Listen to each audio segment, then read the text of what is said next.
یہ ایک چھوٹا سا کرائے کا مکان تھا اور اس مکان میں دو میاں بیوی رہتے تھے۔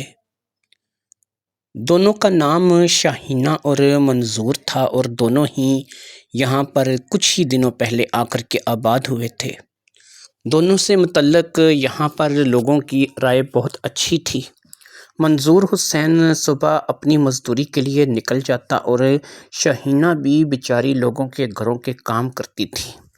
یہی شہرت تھی ان دونوں کی کہ دونوں ہی اگرچہ ایک غریب فیملی سے تعلق رکھتے ہیں لیکن محنت مزدوری کر کے اپنے معاملات کو چلاتے ہیں۔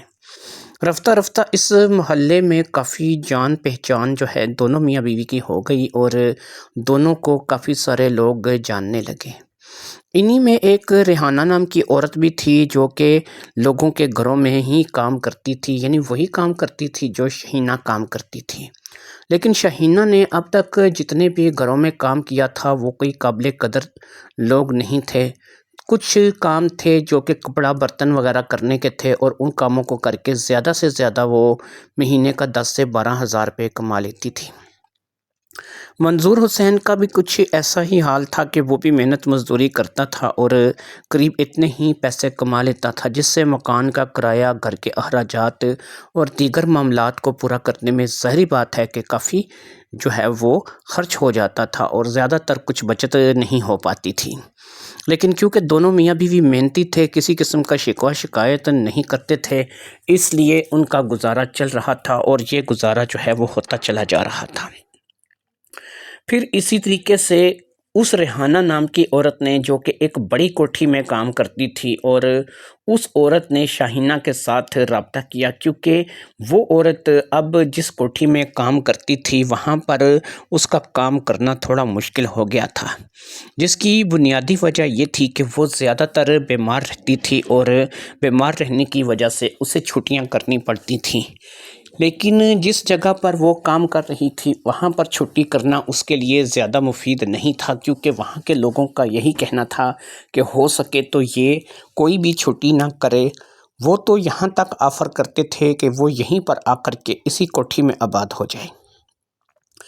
لیکن ایسا ریحانہ کے لیے ممکن نہیں تھا۔ جہاں پر وہ پلی بڑی تھی، جہاں پر اس نے اپنی زندگی کا ایک طویل عرصہ گزارا تھا، وہ وہاں سے ہلنے کے لیے تیار نہیں تھی۔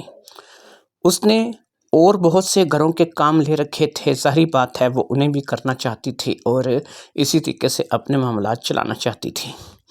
لہٰذا جب اس نے اس بات کو محسوس کیا کہ اب اس کوٹھی میں کام کرنا اس کے بس میں نہیں رہا اور وہ اتنی دور کوٹھی میں نہیں جا سکتی، تو اس نے باقاعدہ سے اس کوٹھی میں کام کرنے کے لیے شاہینہ سے بات کی۔ شاہینہ کو ایک روز وہ اپنے ساتھ اس کوٹھی کی مالکن سے ملانے کے لیے لے گئی اور وہ مالکن تھی وہ کافی عمر والی تھی اور اس کو سب سے بڑا مسئلہ یہ تھا کہ وہ بیچاری چل نہیں سکتی تھی۔ ایسے میں وہ شاہینہ سے ملی اور شاہینہ اسے پسند آ گئی۔ اس نے شاہینہ کو اپنے پاس کام کرنے کے لیے بولا۔ اس نے اسے یہ بھی بتایا کہ صرف ایک بیٹی ہے اور ایک داماد ہے کہ جو 2-3 دن میں ایک آدھ بار چکر لگاتے ہیں، باقی 2 بیٹے ہیں جو کسی بیرون ملک گئے ہوئے ہیں اور انہوں نے تو پیچھے مڑ کر کے نہیں دیکھا۔ ہاں اتنا ہے کہ وہ خرچے کے نام پر بینک میں کچھ نہ کچھ بیچ دیتے ہیں، لیکن خرچے کی اس عورت کو ضرورت نہیں، اس کے پاس اللہ کا دیا سب کچھ ہے، بس اسے اپنی اولاد چاہیے تھی جو کہ ظاہری بات ہے کہ بیرون ملک جا کر کے اسے بھول گئی ہے۔ اس قسم کی گفتگو کے بعد شاہینہ کو اس بات کا اندازہ ہو گیا کہ یہ عورت تنہائی کا شکار ہے اور مجھے یہاں پر اس عورت کے پاس ہی رہنا پڑے گا۔ اس نے باقاعدہ شاہینہ کو اس بات کے لیے آفر کی کہ اگر تم یہیں پر رہنا چاہو تو رہ سکتی ہو، میں تمہیں ایک سرونٹ کوارٹر کے طور پر جگہ دوں گی جہاں پر تم اپنا وقت گزار سکو گی اور میری دیکھ بھال کر سکو گی۔ شاہینہ اس بات کو جانتی تھی کہ اس کا مکان کرائے پر ہے اور وہ کرائے کے مکان میں اپنے شوہر کے ساتھ رہتی ہے، اس لیے اس نے اس بات کا فیصلہ کر لیا کہ وہ یہیں سرونٹ کوارٹر میں اپنے شوہر کے ساتھ آ کر کے رہنے لگے گی۔ لہٰذا دونوں میاں بیوی اپنا تھوڑا سا سامان لے کر کے جو کہ ان کے پاس تھا اسی سرونٹ کوارٹر میں منتقل ہو گئے۔ یہ سرونٹ کوارٹر کوٹھی کے اندر ہی بنا ہوا تھا، لیکن کوٹھی کی بیک سائڈ پر ایک حصہ تھا جہاں پر 3 کمروں پر مشتمل یہ ایک چھوٹا سا مکان تھا۔ یہ بھی ایک مضبوط پکا مکان تھا جسے کہ خود اس گھر کی مالکن جس کا نام رضیہ رضیہ بیگم تھا نے خود تیار کروایا تھا اور اسی کام کے لیے تیار کروایا تھا کہ اگر کوئی ملازم یہاں پر رہنا چاہے اور وہ اس کی دیکھ بھال کرنا چاہے تو وہ یہاں پر رہ بھی سکتا ہے۔ یہاں پر جو تنخواہ اسے بتائی گئی وہ واقعی میں ایسی تھی کہ جس سے آسانی کے ساتھ اس کا پورا مہینہ گزر بسر ہو سکتی تھی۔ لہٰذا منظور حسین کو بھی اسی گھر میں نوکری مل گئی، گارڈن کی نوکری اس نے کر لی اور وہ مالی کے طور پر وہاں پر کام کرنے لگا اور باغ کی دیکھ بھال جو ہے اس کے ذمہ لگا دی گئی۔ بوڑھی عورت کے پاس پیسے کی کمی نہیں تھی، اس لیے اس نے دونوں کی تنخواہیں اچھی لگا دی تھی اور دونوں ہی اس کام میں پوری ایمانداری سے اپنا کام کرنے لگے۔ رفتہ رفتہ ایسا ہوا کہ 2 سے 3 دن میں اس کی اپنی بیٹی یعنی اپنے داماد کے ساتھ بھی آ جاتی اور رضیہ بیگم کی بیٹی بھی ہو کر کے چلی جاتی۔ انہیں اس بات کی خوشی تھی کہ انہیں 2 مستقل لوگ مل گئے ہیں کہ جو وہاں پر رہ کر کے کام کر رہے ہیں، اور اس کام کے ذریعے سے نہ صرف کہ رضیہ بیگم خوش تھی بلکہ رضیہ بیگم کو چلو کچھ ساتھ مل گیا تھا۔ رات کافی دیر تک شاہینہ رضیہ بیگم کے ساتھ کمرے میں رہتی اور اس کے ساتھ بات چیت کرتی رہتی۔ 10 سے 11 بجے کے دوران وہ روزانہ کے طور پر اپنے کوارٹر میں چلی جاتی اور پھر وہ اپنے شوہر کے ساتھ اپنے باقی وقت کو گزارا کرتی تھی۔ اسی طریقے سے ان دونوں کی زندگی چلتی جا رہی تھی۔ پھر ایک روز ایسا ہوا کہ شاہینہ جس مقصد کے تحت اس کوٹھی تک آئی تھی اس کا وہ مقصد اسے پورا ہوتا ہوا نظر آیا۔ شاہینہ نے منظور کو اس روز بتایا کہ میں نے نہ صرف کہ تجوری کا کوڈ پتہ کر لیا ہے بلکہ مجھے یہ بھی پتہ چل گیا ہے کہ نقدی زیورات وغیرہ سب کچھ کہاں کہاں کس کس جگہ پر رکھے جاتے ہیں۔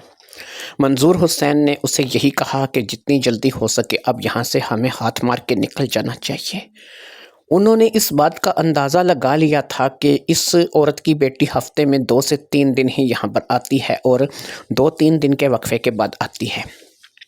لہٰذا دونوں کا یہ بات طے پائی کہ جیسے ہی وہ یہاں سے اس بار مل کر کے جائے گی ہم پیچھے سے واردات کریں گے اور یہاں سے نکل جائیں گے۔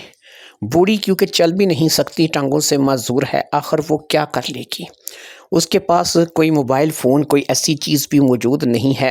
کیونکہ وہ ان چیزوں سے زیادہ تر جو ہے وہ دور رہتی ہے اور ان چیزوں کو استعمال نہیں کرتی۔ ایسے میں اگر ہم اپنی واردات کر کے اس بوڑھی کو یہیں پر چھوڑ کر کے روانہ ہو جائیں تو ظاہری بات ہے کہ وہ ایک ٹانگوں سے معذور عورت کب تک جو ہے وہ ایسے رہے گی۔ ظاہری بات ہے کہ ہم لوگ جب تک وہ کسی کو کال کرنے کے قابل ہوگی یا کسی سے رابطہ کرے گی اس وقت تک ہم لوگ اتنی دور نکل چکے ہوں گے کہ ہمیں کوئی پہچان بھی نہیں سکے گا اور پکڑ بھی نہیں سکے گا۔ لہٰذا شاہینہ اور منظور نے اسی پلان کے تحت کام کرنے کا فیصلہ کر لیا۔ جیسے ہی فرحانہ جو کہ رضیہ کی بیٹی تھی وہ آئی اور اپنے شوہر کے ساتھ ہو کر کے چلی گئی، اسی رات ان لوگوں نے وہاں سے واردات کر کے نکلنے کا پروگرام بنا لیا۔ لہٰذا شاہینہ نے وہ چابیاں چرا لیں جو چابیاں تجوری کھولنے کے لیے تھیں۔ باقاعدہ تجوری کو ایک کوڈ لگتا تھا جس کا شاہینہ پہلے ہی پتہ کر چکی تھی اور کوڈ کے علاوہ کوڈ ملا کر کے چابی گھمانی پڑتی تھی۔ جیسے ہی شاہینہ نے اس رات چابیاں چرائی اور پھر تجوری والے کمرے میں جا کر کے اس نے کوڈ ملا کر کے چابی گھمائی، تجوری ایک جھٹکے سے کھل گئی۔ تجوری کا کھلنا تھا کہ سامنے زیورات اور پیسوں کا ڈھیر لگا ہوا تھا، اس قدر مال تھا کہ وہ دونوں ساری زندگی کے لیے نہال ہو جاتے۔ لہٰذا جتنی جلدی ہو سکا انہوں نے 2 تھیلوں میں وہ سارا مال بھر لیا۔ مال تھیلوں میں بھرنے کے بعد انہوں نے تھیلوں کی زپ کو بند کیا اور پھر وہاں سے اس کوٹھی سے چپ چاپ نکل آئے۔ آدھی رات کا وقت تھا اور ظاہری بات ہے کہ انہیں کسی نہ کسی جگہ پہنچنا تھا۔ لہٰذا انہوں نے نہ تو اس گھر کا رخ کیا جہاں پر وہ اس سے پہلے رہتے تھے اور نہ ہی اب وہ اس کوارٹر میں یا اس کوٹھی میں واپس جا سکتے تھے۔ لہٰذا انہیں پتہ تھا کہ جیسے ہی وہ یہاں سے نکلیں گے انہیں ایک تیسرے ٹھکانے کی ضرورت پڑے گی۔ وہ تیسرا ٹھکانہ کوئی زیادہ دور نہیں تھا، امین کا گھر تھا۔ امین ایک ایسا شخص تھا جو کہ منظور کو اچھے طریقے سے جانتا تھا، بہت سے کاموں میں وہ منظور کے ساتھ شامل رہتا تھا۔ لہٰذا امین کا گھر ایک ایسا گھر تھا کہ جو اس واردات کے لیے کام آ سکتا تھا۔ فرق صرف اتنا تھا کہ امین کو یہ نہیں بتایا جائے گا کہ وہ کوئی واردات کر کے آئے ہیں، وہ صرف دونوں سر چھپانے کی جگہ ڈھونڈنے کے لیے امین کے گھر جائیں گے۔ وہ کوئی بھی بہانہ بنا کر کے اسے اس بات پہ قائل کریں گے کہ وہ 1-2 دن کے لیے انہیں وہاں رکھ لے۔ جب وہ کسی اس روپے پیسے کو اور اس زیور کو ٹھکانے لگا لیں گے تو اس کے بعد وہ وہاں سے نکلنے کا سوچیں گے، لیکن ظاہری بات ہے کہ نکلنے کے لیے انہیں بھی کوئی نہ کوئی طریقہ تو اختیار کرنا ہوگا۔ ہو سکتا ہے کہ ان کے بارے میں اخباروں میں چھپ جائے یا ان کے بارے میں کچھ خبر ہو جائے۔ ایسے میں اگر امین کو ان کی اصلیت کا پتہ چل بھی گیا کہ وہ ایک واردات کر کے آئے ہیں، تو امین نہ تو انہیں اپنے گھر سے باہر نکالے گا اور نہ ہی امین جو ہے وہ کسی قسم کی کوئی بات چیت کرے گا۔ اسے زیادہ سے زیادہ حصے کا لالچ جاگے گا، جو کہ اس کو کچھ تھوڑا بہت دے دلا کر کے منہ بند کر دیا جائے گا، کیونکہ ظاہری بات ہے کہ وہ اس کام میں شامل نہیں تھا۔ لیکن اگر اسے گھر بیٹھے کچھ لاکھ 50,000 دے دیے جائیں تو ظاہری بات ہے کہ وہ خاموشی اختیار کر لے گا۔ یہی سوچ کر کے وہ دونوں اسی وقت امین کے گھر کے لیے روانہ ہو گئے، لیکن انہوں نے ایک بہت احتیاط سے کام لیتے ہوئے یہ کیا تھا کہ وہاں سے انہوں نے جو ٹیکسی پکڑی، اس ٹیکسی کو لے کر کے وہ ایک شہر کی مشہور اور معروف مارکیٹ میں چلے گئے۔ اس مارکیٹ میں جا کر کے انہوں نے وہاں پر تھوڑی سی 2-3 گلیاں گھومنے کے بعد پھر ایک رکشے کو رکوایا اور اس رکشے کو لے کر کے وہ ایک اور جگہ چلے گئے جو کہ وہاں سے کافی دور تھی۔ پھر وہاں پر اتر کر بھی انہوں نے وہاں سے 2-3 گلیاں بدل کر کے ایک ٹیکسی کو روکا اور اس سے اب صحیح پتہ بتا کر کے امین کے گھر چلنے کے لیے کہا۔ احتیاط اس لیے ضروری تھی کہ کسی کو پتہ نہیں چلے کہ وہ کہاں پر بھاگ کر کے گئے ہیں۔ اگر بالفرض پہلا ٹیکسی والا پکڑا جائے اور اس سے پتہ چلے کہ وہ فلاں مارکیٹ میں اترے تھے تو وہ وہاں پر انہیں اس مارکیٹ میں تلاش کریں، اور اگر بالواسطہ وہ وہاں پر مل ہی جائیں کہ ایسا شخص یا ایسے جوڑا دیکھا گیا ہے، اگرچہ شاہینہ نے اپنے چہرے کو چھپا رکھا تھا اور منظور نے بھی سر پر ایک کیپ پہن رکھی تھی جس سے ان کو پہچاننا آسان نہیں تھا،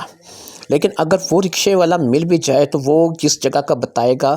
وہ ایک اور جگہ ہوگی جو کہ شہر سے کافی دور تھی۔ پھر وہاں پر اگر وہ لوگ پہنچ بھی جاتے ہیں پیچھا کرتے کرتے تو آخر کار وہاں سے بھی جو ٹیکسی کروائی گئی ہے، ضروری نہیں ہے کہ ہر جو گاڑی ہے اس کا پتہ چل جائے اور ہر جگہ کا پتہ چل جائے۔ پھر یہ ہے کہ وہ ٹیکسی جو کہ لاسٹ ٹائم پہ کروائی گئی جسے امین کے گھر جانا تھا، اسے بھی تو صرف امین کے محلے کا ہی پتہ بتایا گیا ہے، اور باہر ہی اتر کے پھر اس محلے میں داخل ہو کر کے کئی گلیاں گھومنے کے بعد وہ امین کے گھر پہنچیں گے، تو ظاہری بات ہے کہ ان کو ڈھونڈنا، ان کے بارے میں جاننا یا ان کے ساتھ جا کر کے ملنا آسان نہیں ہوگا۔ لہٰذا یہ ساری احتیاط انہوں نے اسی بات کے پیش نظر کی تھی کہ اگر پولیس کو اس بات کی اطلاع ہو جائے اور پولیس ان کے پیچھے آئے تو وہ آسانی کے ساتھ بچ کر کے بھاگ سکیں۔ وہ واردات کر کے نکل گئے تھے اور اس بارے میں ظاہری بات ہے کہ رضیہ بیگم کو کچھ بھی خبر نہیں تھی۔ اگلی صبح رضیہ بیگم جب بیدار ہوئی تو وہ کافی دیر تک اس بات کی منتظر رہی کہ ابھی تھوڑی دیر میں اس کے لیے ناشتہ آ جائے گا، جو کہ وہیں اسے بستر پر ہی کروا دیا جاتا تھا۔ اس کو ہاتھ منہ بھی وہیں بستر سے ہی دھلوایا جاتا تھا، حتیٰ کہ باقی ضرورت کے جو کام تھے اس کے لیے بھی سارا انتظام بستر پر ہی کیا گیا تھا۔ وہ ایک ٹانگوں سے معذور لڑکی عورت تھی جو کہ اب اٹھ کے چل پھر نہیں سکتی تھی، لیکن اس نے جب دیکھا کہ کافی وقت گزر جانے کے باوجود بھی شاہینہ نہیں آئی ہے اور اس نے نہ ہی ناشتہ بنایا ہے، تو اس نے اسے چلا چلا کر کے پکارنا شروع کر دیا، لیکن اس کے اس چلانے اور پکارنے کے جواب میں بھی کوئی نہیں تھا جو کہ وہاں آتا اور اس کو ناشتہ بنا کر کے دیتا۔ لہٰذا اب اسے اس بات کی سمجھ آئی کہ شاید شاہینہ اب اس گھر میں موجود ہی نہیں ہے اور نہ ہی اس کا شوہر منظور اس گھر میں موجود ہے۔ اس نے دونوں کو آوازیں دے کر کے دیکھ لیا تھا، لیکن دونوں ہی اس گھر میں موجود نہیں تھے۔ اسے اس بات کے لیے کچھ ٹھٹکا ہو گیا۔ اسے اس بات کا اچھے طریقے سے پتہ تھا کہ اس کوٹھی کے اندر ایک بڑی تجوری موجود ہے جس میں بہت سا زیور اور پیسہ رکھا جاتا ہے، اور ایسے میں اگر شاہینہ یا پھر اس کا شوہر واردات کر کے جانا چاہیں تو وہ بڑی آسانی کے ساتھ اس معذور عورت کے ہوتے ہوئے اس واردات کو سر انجام دے سکتے ہیں۔ اس نے تھوڑا سا اپنے آپ کو کھسکایا اور اس دراز کے پاس، جو کہ ظاہری بات ہے کہ اس کے بیڈ کے بالکل قریب ہی تھا، اس نے اس دراز کو کھول کر کے وہ چابیاں تلاش کرنی شروع کی جن چابیوں سے وہ تجوری کھولی جا سکتی تھی، لیکن یہاں پر نہ تو اسے چابیاں ملیں اور نہ ہی کوئی ایسا نشان۔ اب اسے اس بات کا پکا شک ہو گیا کہ کچھ نہ کچھ گڑبڑ ضرور ہے۔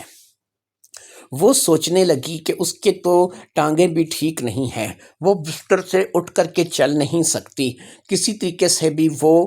فون تک نہیں پہنچ سکتی کہ وہ اپنی بیٹی کو اطلاع کر دیں۔ اسے پتہ تھا کہ فرحانہ ابھی ایک دن پہلے ہی تو ہو کر کے گئی ہے، صرف ایک رات ہی تو گزری ہے، فرحانہ اتنی جلدی واپس آنے والی نہیں۔ وہ سوچنے لگی کہ اگر فرحانہ 2 سے 3 دن کے اندر آتی ہے تو کیا اس وقت تک وہ اسی بستر پر بھوکی پیاسی پڑی رہے گی؟ پتہ نہیں بھوک اور پیاس کے ساتھ اس کا کیا حال ہو جائے گا۔ یہی سوچ کر کے اس نے اپنے آپ کو اٹھایا، اس نے ہمت کی، اس کی ٹانگیں اس قابل نہیں تھیں کہ وہ چل سکتی، لیکن اس نے اپنے آپ کو تھوڑا سا نقصان پہنچانے کا سوچ لیا تھا، کیونکہ وہ فرحانہ کو جو کہ اس کی بیٹی تھی کال کرنا چاہتی تھی، اس سے رابطہ کرنا چاہتی تھی۔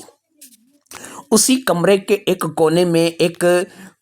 پی ٹی سی ایل فون لگا ہوا تھا جس تک اس کی رسائی ممکن تھی، لیکن اس میں زیادہ سے زیادہ 6 سے 7 فٹ کا فاصلہ تھا۔ وہ فون باقاعدہ سے کام کرتا تھا اور ایک ٹیبل کے اوپر موجود تھا۔ اگرچہ اس کو فون کرنا پسند نہیں تھا، نہ ہی یہ اپنے پاس کوئی موبائل رکھتی تھی، لیکن اب رضیہ بیگم کو ظاہری بات ہے کہ مجبوری تھی، اور اس مجبوری کے تحت وہ اپنی بیٹی فرحانہ کو کال کرنے جا رہی تھی، لہٰذا اس نے اپنے آپ کو دھپ سے زمین پر گرا لیا۔ یہ زمین پر گرانا اس کے لیے اگرچہ ٹھیک نہیں تھا، لیکن وہ اب کچھ کر نہیں سکتی تھی۔ وہ ایسے ہاتھ پہ ہاتھ دھرے بیٹھ نہیں سکتی تھی، وہ آنے والے برے وقت کا انتظار نہیں کر سکتی تھی، لہٰذا اس بات کے چلتے اس نے اپنے آپ کو دھپ سے پلنگ سے نیچے گرا لیا تھا۔ گرنے سے تھوڑی بہت خراش آئی تھی، لیکن اتنی نہیں تھی کہ جو اب اس کے اندر طوفان چل رہا تھا کہ اس کے آگے یہ خراش کچھ بھی حیثیت نہیں رکھتی تھی۔ وہ اٹھی، اٹھ کر اب آگے بڑھنے لگی۔ اس نے اپنے آپ کو بازوؤں کے بل زور پر آگے سے اٹھا لیا تھا۔ اسے پتا تھا کہ اس کی ٹانگیں کسی کام کی نہیں ہیں، لیکن وہ اپنے آپ کو تھوڑا تھوڑا گھسیٹ کر کے آگے لیتی جا رہی تھی۔ ایسے میں اس کو شدید پسینہ آ رہا تھا، اس کی حالت خراب ہوتی چلی جا رہی تھی۔ اس کی عمر کم از کم 60 سال رہی ہوگی۔ 60 سال کی عمر میں ایک خاتون جو کہ ٹانگوں سے معذور ہے اور چلنے کے قابل نہیں رہی، جس کی ٹانگیں بالکل کام ہی نہیں کرتی، اس کو اپنے آپ کو گھسیٹ کر کسی نہ کسی طریقے سے فون تک لے جانا ظاہری بات ہے کہ بہت زیادہ مشکل کام تھا، لیکن وہ اس مشکل کام کو کرتے چلی جا رہی تھی، کیونکہ اسے پتا تھا کہ اس نے اس مشکل کام کو سر انجام دینا ہے، کیونکہ جو کچھ ہو چکا تھا اب اسے اس کا اندازہ ہو چکا تھا۔ تھوڑا سا آگے کھسک کر اس نے ایک دفعہ پھر شاہینہ کو پکارا۔ اسے شاید لگا کہ شاید وہ آ جائے گی، یا شاید اس کی غلط فہمی ہوگی کہ شاہینہ یہاں سے چلی گئی ہے، لیکن اسے باقاعدہ سے کوئی بھی آواز اپنی آواز کے جواب میں سنائی نہیں دی۔ وہ سمجھ چکی تھی کہ اس کے ساتھ کیا ہو چکا ہے۔ اس نے اگرچہ ریحانہ پر اعتبار کیا تھا، جو کہ اس سے پہلے یہاں پر کام کرنے والی عورت تھی، اور ریحانہ تو بہت عرصے سے کام کرتی چلی آ رہی تھی۔ ریحانہ کے ہوتے ہوئے کبھی ایسا کچھ نہیں ہوا تھا، لیکن آج جو عورت ریحانہ نے یہاں پر رکھوائی تھی وہ عورت باقاعدہ یہاں سے بھاگ چکی تھی، اور پتہ نہیں کیا کچھ کر کے بھاگ چکی تھی، یہ تو جب پتہ لگے گا تب ہی پتہ لگے گا۔ اپنے آپ کو گھسیٹ کر کے فون تک لے جانا بہت مشکل ہو رہا تھا۔ رضیہ بیگم ہار ماننے کے لیے تیار نہیں تھی۔ ایک جوش کے تحت وہ آگے بڑھتی چلی جا رہی تھی۔ وہ قطرہ قطرہ، انچ انچ سرک رہی تھی اور آگے بڑھتی چلی جا رہی تھی۔ اس کے اور فون کے بیچ میں تقریباً 4 فٹ کا فاصلہ رہ گیا تھا، لیکن اس کی حالت بہت زیادہ خراب ہو چکی تھی۔ اس نے اپنے آپ کو تھوڑی دیر تک کے لیے سستانے کے لیے روک دیا، پھر اس نے کافی دیر تک اپنے سانس کو بحال کیا، اور پھر جب اس نے بہتر محسوس کیا تو پھر وہ اسی طریقے سے قطرہ قطرہ آگے بڑھنے لگی۔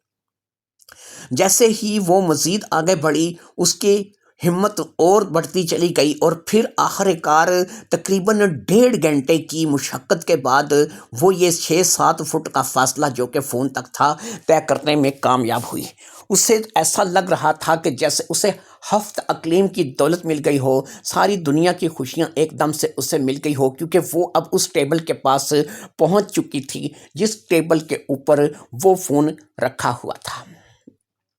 اب اس نے فون کو اٹھایا اور اپنی بیٹی کا نمبر ڈائل کرنا شروع کر دیا۔ وہ اگرچہ بوڑھی تھی لیکن اسے اپنی بیٹی کا، اپنے داماد کا نمبر زبانی یاد تھا۔ ویسے بھی اس نے کئی مرتبہ وہ نمبر ان کی زبان سے سنا تھا جو کہ اس کی یادداشت میں نقش تھا، اس لیے اسے اس بات کو لے کر کے پریشانی بالکل نہیں تھی کہ وہ فرحانہ کا نمبر نہیں ملا سکے گی۔ جیسے ہی اس نے نمبر ملایا، دوسری طرف گھنٹی بجنے لگی۔ 2 سے 3 گھنٹیاں بجیں تو دوسری طرف سے فرحانہ نے باقاعدہ فون کو اٹینڈ کر لیا۔ فرحانہ کو جیسے ہی فرحانہ نے فون اٹینڈ کیا، رضیہ بیگم نے لرزتی ہوئی آواز میں اپنی بیٹی سے کہا، فرحانہ، رضیہ بول رہی ہوں، تمہاری ماں۔ ماں کی آواز سن کر ایسے فرحانہ اچھلی جیسے کہ اسے کسی بچھو نے ڈنگ مار دیا ہو۔ ظاہری بات ہے کہ اسے نہیں اندازہ تھا، اسے اس بات نے کبھی سوچا بھی نہیں تھا کہ ماں مجھے فون کرے گی، اور ماں تو فون سے بہت دور رہتی ہے، لہٰذا اگر ماں فون کر رہی ہے تو بات کچھ عجیب ہوگی۔ فرحانہ نے اپنے آپ کو فوری طور پر سنبھالتے ہوئے کہا، جی ماں، کیا بات ہے؟ آپ نے مجھے فون کیا، آپ تو کبھی فون کے پاس نہیں آتی اور نہ ہی آپ کو فون کرنا پسند ہے۔ ایسے میں فرحانہ کے اس سوال کے جواب میں رضیہ نے اپنے آپ کو جواب کے لیے تیار کیا۔ اس نے کہا، فرحانہ، جتنی جلدی ہو سکے داماد جی کو لے کر کے گھر آ جاؤ، گھر میں واردات ہو گئی ہے۔ میرا نوکر منظور اور اس کی بیوی شہینہ شاید یہاں سے کچھ واردات کر کے ہمیشہ کے لیے بھاگ گئے ہیں۔ میں سوئی ہوئی اٹھی تو میں نے ناشتے کے لیے ان کو پکارا لیکن وہ دونوں یہاں پر موجود نہیں تھے۔ میں نے ان کو بہت آوازیں دیں اور پھر میں نے دراز میں سے تجوری کی چابی کو دیکھا تو وہ بھی نہیں تھی، لہٰذا مجھے شک ہوا کہ وہ شاید کوئی واردات کر کے یہاں سے نکل جانے میں کامیاب ہو گئے ہیں، لہٰذا اب میں انتظار نہیں کر سکتی تھی اور مجھے جو ہے وہ کسی نہ کسی طور پر اس فون تک پہنچنا تھا۔ بہت مشکل سے، بہت کوشش کرنے کے بعد گھنٹہ ڈیڑھ میں یہاں پر گھسٹ کر اپنے آپ کو یہاں پر لائی ہوں، لہٰذا اب یہ فون جو ہے میں یہاں تک پہنچی ہوں۔ تم داماد جی کو لے کر کے گھر آ جاؤ، تمہارے گھر آنے تک میں یہاں اسی فون کے پاس ہی بیٹھوں گی کیونکہ اب مجھ سے اور ہلنے جلنے کی طاقت نہیں ہے۔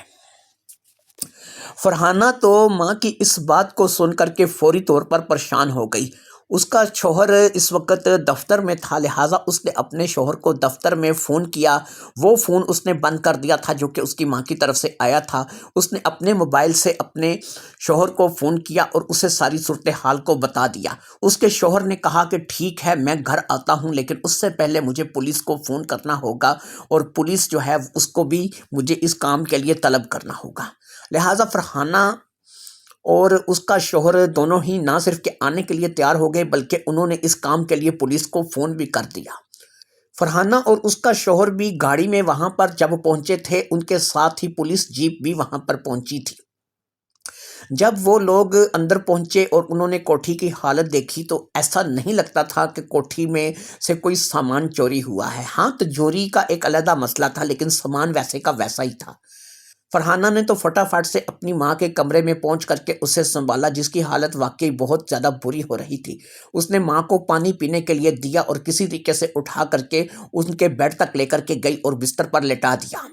ظاہری بات ہے کہ اس نے صبح کا کچھ کھایا بھی نہیں تھا، یہ بات اس نے فرحانہ کو بھی فون پر بتائی تھی، لہٰذا فرحانہ ان کے لیے کچھ پھل وغیرہ لے آئی تھی جو کہ اس کے اپنے گھر میں ہی پڑے ہوئے تھے۔ اس نے ماں کو فٹافٹ سے پھل کاٹ کے دیے۔ اس دوران فرحانہ کا شوہر سہیل وہ کوٹھی کا وزٹ کر رہا تھا اور اس کے ساتھ ظاہری بات ہے کہ پولیس کے لوگ تھے۔ تھوڑی ہی دیر میں تجوری کا راز کھل گیا اور تجوری کے بارے میں پتہ چلا کہ وہاں سے نہ صرف کہ سارا زیور غائب ہے بلکہ سارے پیسے بھی غائب ہیں۔ پیسوں کے بارے میں جو اندازہ سہیل نے پولیس والوں کو بتایا وہ 15 سے 20 لاکھ روپے کی نقدی تھی، اور جو زیور کا بتایا اس زیور کے مطابق کم سے کم 10 سے 12 تولہ سونا تھا جو کہ اس گھر کی تجوری میں پڑا ہوا تھا۔ 15-20 لاکھ روپے کی نقدی، 10 سے 12 تولے سونا لے کر کے وہ لوگ فرار ہو چکے تھے جن کا اب کچھ بھی پتہ نہیں تھا۔ اب پولیس والے سہیل کے ساتھ اس کمرے میں آ گئے جہاں پر رضیہ بیگم تھی۔ وہ رضیہ بیگم سے سوالات کرنے لگے لیکن رضیہ بیگم نے صرف اتنا ہی بتایا کہ جتنی وہ جانتی تھی۔ ریحانہ کے بارے میں معلومات لی گئی اور پولیس والے اسی وقت ریحانہ کے گھر کے لیے روانہ ہو گئے، جبکہ سہیل اور اس کی بیوی فرحانہ وہیں پر رک گئے۔ تھوڑی ہی دیر میں پولیس والے واپس آ گئے، وہ ریحانہ کو اٹھا لائے تھے۔ ریحانہ کی حالت بہت بری ہو رہی تھی، وہ بیچاری ایک تو بیمار تھی، دوسرا وہ اس وقت پولیس والوں کے نرگے میں تھی۔ اسے شاید تھوڑا بہت زد و کوب کیا گیا تھا، جس کی وجہ سے اس کے چہرے کا رنگ اڑا ہوا تھا۔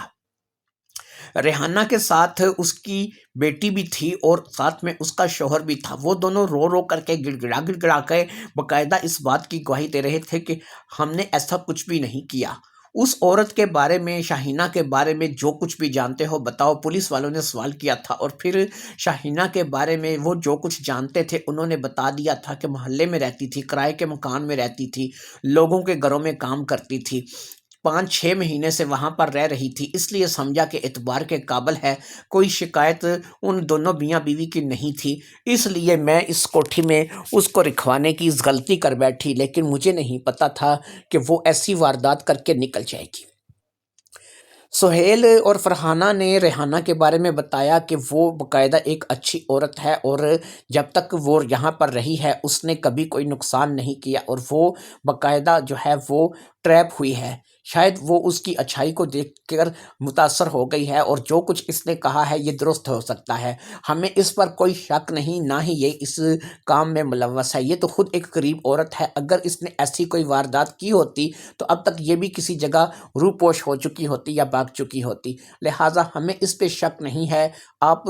شاہینہ کو اور اس کے شوہر کو پکڑنے کی کوشش کرو۔ دونوں کا ایک اسکیچ تیار کروایا گیا، جو کہ ظاہری بات ہے کہ حلیہ فرحانہ نے بھی دیکھ رکھا تھا، سہیل اور رضیہ نے بھی دیکھ رکھا تھا، اور ریحانہ نے بھی دیکھ رکھا تھا۔ ایک اسکیچ آرٹسٹ کو بلا کر کے دونوں کا اسکیچ تیار کروایا گیا، اور باقاعدہ اس اسکیچ کو اخبار میں دے دیا گیا۔ اب اخبار میں اسکیچ بھی آ چکا تھا، اور اس واردات کی تفصیل بھی جو تھی وہ اخبار میں آ چکی تھی، لیکن دونوں ہی کے بارے میں کوئی چیز نہیں پتہ چل رہی تھی، دونوں کے بارے میں کوئی کسی قسم کی خبر نہیں تھی، اور دونوں کے بارے میں کوئی کسی قسم کا اندازہ نہیں تھا کہ وہ کہاں پر ہیں یا کہاں پر سے ملیں گے۔ پولیس جگہ جگہ پر ان کے بارے میں چھان بین کر رہی تھی، اور ان کے بارے میں پوچھی جا رہا تھا۔ باقاعدہ 1,00,000 روپے کا انعام رکھا گیا تھا اس بات پر کہ اگر کوئی ان کے بارے میں اطلاع دے گا تو اسے 1,00,000 روپے کا انعام دیا جائے گا، لیکن اس 1,00,000 روپے کے انعام کے چلتے بھی کوئی شخص ایسا نہیں تھا کہ جو ان کے ساتھ رابطہ کر رہا ہو اور اس کے بارے میں پتہ ہو۔ لہٰذا کچھ دن گزر گئے اور اس واردات کا کچھ بھی پتہ نہیں چلا۔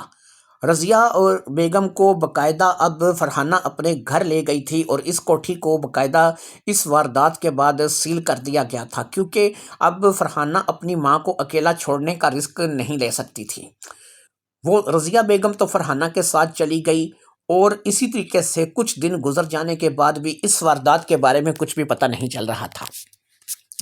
پھر ایک فون تھا جو کہ ایک گمنام نمبر سے آیا تھا۔ گمنام نمبر اس لیے کہ کرنے والے نے اپنے بارے میں کچھ نہیں بتایا تھا، اس نے شاید کسی سڑک کے پی سی او سے فون کیا تھا۔ اس نے بتایا کہ وہ شاہینہ اور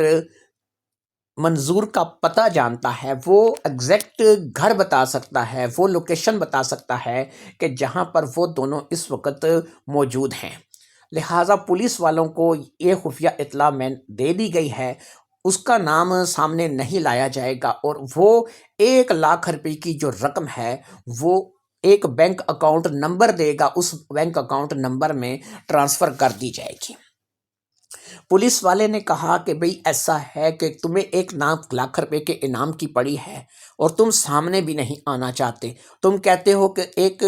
بینک اکاؤنٹ نمبر جو ہے وہ تم ہمیں دو گے، اور اس میں ہم پہلے رقم ٹرانسفر کریں، اور اس کے بعد جو ہے وہ تم ہمیں اس کا پتہ بتاؤ گے، وہ گھر بتاؤ گے جہاں پر وہ دونوں ٹھہرے ہوئے ہیں۔ اب اس شخص نے کہا کہ میں صرف اتنا جانتا ہوں کہ آپ لوگ اگر صحیح سے سننا چاہتے ہیں، کیونکہ تفصیل اخبار میں نہیں آئی تھی، میں کچھ آپ کو ایسا بتاؤں گا کہ جس کو سننے کے بعد آپ واقعی جان سکیں گے کہ میرے علم میں ہے کہ وہ دونوں کہاں پر ہیں۔ لہٰذا کیونکہ تفصیل تو ذاتی بات ہے اخبار میں نہیں آئی تھی، لہٰذا اس تفصیل کے جاننے کے بعد اگر آپ کا من چاہے اور آپ ان کو پکڑنا چاہیں تو 1,00,000 روپے میرے بتائے ہوئے بینک اکاؤنٹ میں ٹرانسفر کر دیجئے گا، اور پھر اس کے بعد جو ہے جیسے ہی وہ رقم مجھے موصول ہوگی میں آپ لوگوں کو ان کا پتہ بتا دوں گا۔